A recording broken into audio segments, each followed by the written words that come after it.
And welcome to my channel.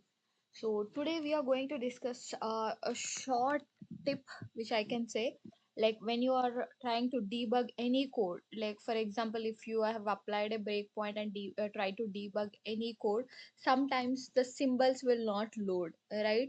So at that point of time you need to check, go to the debug menu and options. In the options you have a debugging here, and under this you have a symbols.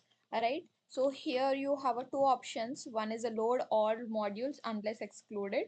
Okay, if you wanted to specify whatever that you are you can exclude it, or you can include only the modules which is required for you for this particular debugging process. For example, sometimes if this option is enabled, load only specific module, and this module whatever the class which is existed, if it is not here, so sometimes what will happen is it is not going to load the symbols for that code.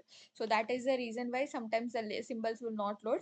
If you want a quick solution for this, you can click on the load all modules, and you can just click on OK, so that all modules will be loaded at the time of debugging of this particular class.